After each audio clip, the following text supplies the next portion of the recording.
Hello everybody, hope you're doing well and welcome to a brand new video. This one is going to be a how the side quest works for June. There's also going to be a spreadsheet which will be available very soon. It has got a lot of tabs to it. We're going to be looking at solo event objectives, how to do them really easily, total entries, bot currency, best teams for side quests, spend scenarios, rewards totals. I'm not sure it's going to be in the link in the description. It might be, but I am working on it, and we've got a few tabs I've got to tidy up because they're a bit jarring at the moment. But I'm going to work on it, and don't worry. The next couple of videos you can see today, it's going to be all done and dusted and ready for you to look at. So let's get right into the action, or at least kind of figure out what's going on. So you might be looking at a screen like this, going, "Well, I need to access this. How the devil do I access it?" Well, under your solo events tab, you'll then slide down, and then you'll see Web Slinger Solo Event. This is where you're going to get your entries from. You're going to click on this to claim this, and you're going to look and go, "Oh, hang on a minute. I've been fighting some champions and I can't access them for X amount of days." This is because this is staggered, and this is so that you're able to go do all the side quests on repeat and stuff like that. But yeah, the best thing I can say really to do is to claim this once you've done a bit of fighting. Just fighting some hashtag metal champions or fighting with a hashtag Spider-Verse Heroes champion or Spider-Verse champion will allow you to get more devices. More devices over the length of the event, you'll be able to access. I'm sure people will be going, "I can't access any of the further ones. I've done this. I need to access this." Well, it's not as easy as that. You've got to wait. Patience is a virtue. Sort of. And if you're interested in including the one you pick up, there's 18. So this is technically 18 entries over the course of the month. There may be more.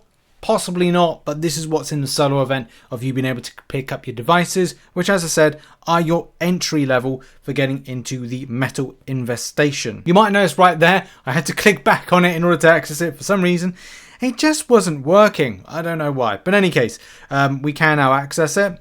So from this particular point, I would advise, first of all, whilst I'm recording this video, because I don't know just yet, I'm going to assume you cannot access all of the difficulties. You may do, and that will be good for the next part of this video. But what I'm going to do is click on threat level 5, and we're going to go and battle out into it. The great thing about this is you can preview, so you can have a look at some of the champions you're going to be facing off against, or the respective classes, and at least do some element of planning. In future videos, I'll be doing like some of the best champions to access this, because you have to be very vigilant on the fact that there are going to be consistent buffs, which I guess might be benefit for you, probably not, but also there's going to be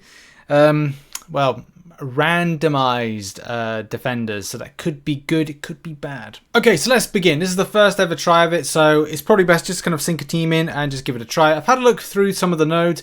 I will be making notes on some of the best teams to kind of go against this stuff, so you're gonna have to bear with me because it's day one. There's a lot of stuff that needs to be covered, but this is the team that I'm working with just for different things. I'll quickly talk through some of the fights as I'm going, but I will cut this for time just so it doesn't kind of go too long over, say, the 10 to 12 minute mark for the video total. I mean, once entered, I have seen like who the enemy champions are, so you can't, when you preview, see who some of the champions are, but I guess this kind of makes sense of what the different options there could be. So I'm kicking things off. We're going against the Cosmic Champion, which is Miss Marvel. This should be a very straightforward fight with the likes of Doctor Doom. I also don't know if this is going to be the straight champions that you're going to see each time. I doubt it. I think there'll probably be different types of not versions of champions, but there'll definitely be different types of champions, just to kind of shake it up in some sort of sway, shape or form.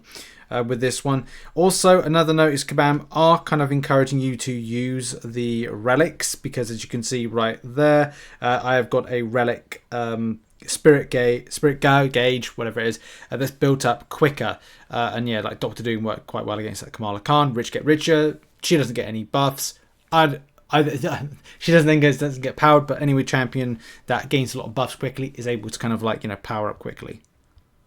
Again, with this, Vital Flight, Reddening, Concussive Resonance. I could have chosen champion that shrugs off debuffs. I'm going with more to kind of deal with the power side of things. You can do basically choose which champion you like for this one. It depends on, this is the first time going through. There could be times where there's going to be easier options. At least with this, we're suppressing buffs as quick as they're popping up. And like, again, it's just down to like you personally, like what you choose to use, how you choose to suppress, and other factors like that. Do you want to are the buffs going to be causing a problem for you? Are they not?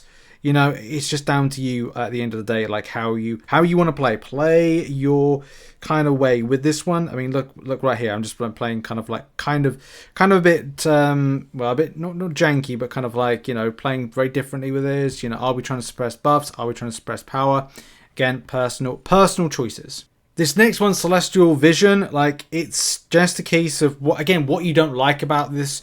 It could be a case of diversion. Every 15 seconds, the attacker is inflicted with a falter passive, causing all their attacks to miss for 8 seconds. If the attacker is out of striking range, when the timer expires, the defender is instead afflicted with falter passive. Depends how you want to play. Aggressive, you might want to bring in miss counters. Don't know. Or Celestial Vision. Each time the cosmic attacker lands an attack, they have a 50% chance for a unique buff to gain vigilance, preventing attackers from missing. So you kind of like have that benefit. When the defender is knocked down for 4 seconds, whilst what time starts, while active, each time the defender lands a hit or striking block, they gain 30% of a bar of power. So that's something to note, because look, again, this could be a case like it may be more beneficial to use I don't know, a different miss counter. Again, it's down to like personal preference as to counters to it.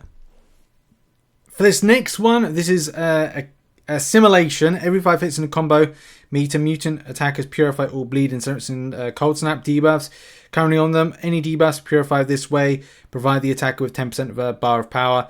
Again, up to you how you want to like look at this, because if you are finding yourself getting like these particular things on you more regularly, you may want champions that kind of like build into that, like they're naturally immune to it. Whether or not you want to use the likes of any like mutant really. I'm using Iceman because he's already immune to all of those things. Right, so on this particular fight, this next one, I'm deciding to use a Iceman against Assimilation, mainly because the champion is already immune to bleed, cold snaps, and incinerates. So it kind of plays into the narrative of things, and I just find that it's just a little bit more easier. I am surprised, and I should pause the screen in a minute, but I'm not getting any dexterity, which is always helpful when you're trying to evade for stuff, and like the inputs are not really kind of like helping you out at times. It's champion animation, so Kabam, fix it, please do. Nothing happening. So next up, we have got ourselves Celestial Fortitude. In a nutshell, this champion is going to evade an auto block with Gimme Shelter. So we have got to find a way to armor break because of explosive personality. I would say I set up my team without the kind of like thought that maybe I'll need Captain America to unlock that Hercules synergy. Maybe that's something I should kind of do when I have more runs to kind of test out. But I've only got one run of this that I know so far. So yeah, I kind of feel like in this moment I might have wanted to kind of push to it. Maybe a different champion would have been better, but I'm going to try and get to an SP1, which allow me to deal with True Sense. I can deal with Stark Enhanced Spidey because he's going to auto block more regularly. If he evades, that's a problem. So I'm just going to parry heavy up to SP1 and take it from there. Okay, good news, bad news. Bad news, the champion is not... Oh, there we go. Finally throwing a special attack. Unfortunately, because the enemy champion was kind of faltering around so much with... It's annoying the process, because you're like, okay, well, I'll throw an SP1, I'll get that True Sense, and the champion just doesn't want to come at me with that special attack, which means it just kind of lingers there. And because it lingers there, it means I can't use my True Sense as quickly as possible. So as I said, maybe next time, in order to kind of deal with that explosive personality, but also suppress with armor break, I may go down that route. I may change up the champion options in future. So, a bit of an interesting one now, and this is going to be a Spider-Man stealth suit fight. Bleed, vulnerability, great. Bloody mess, great. This means that this is very much Nick Fury friendly. A lot of Spider-Verse based champions for this one, so that's what we're going to do. We're going to hopefully build up our tactical charges, which is going to be the most benefit. To be honest, I could just like do just multiple. Well, I get True Sense as part of the kit in any case, so I don't really need to kind of worry too much about getting too far up. But I should look to try and rotate correctly with Nick Fury, especially with the evade. But it's maybe not even. Maybe it is possible. Maybe it isn't. It just depends on how like the AI is moving towards me, and a lot of the time, it's pretty bad. So you've got to kind of work fast. But we get a true accuracy pop up, and I can just do an SP1. And I think if this goes well, it should just. It's going to end on 1%. No, I could. Okay, fine. Yeah, I didn't really need to rotate correctly with Nick Fury. It's done the job. So one of the final fights is going to be, well, I don't know if it's going to be this champion. It could be many other different options of champions. It could be Spider Supreme. It could be anything. But with this champion here, it has got knockdown, subterfuge. So each time the defender is knocked down, the attacker gains a Fury buff. Not so much of an issue. Each time a science attacker knocks the defender down while they're suffering from a power sting, slow or weakness effect, the defender is inflicted with a non-stacking petrified passive. And that could be something you look to play about with next time. I'm using Human Torch for this particular fight, which I think sort of plays into this one, but you could use any science champion that has any of the debuffs mentioned. Newton's Law. When the defender is knocked down, they gain a non-stacking unstoppable passive. A lot of the time when I'm using Human Torch for this, I try not to do the normal rotation for the champion. Yes, that may be detrimental, but at the same time, it could work out. We'll have to see.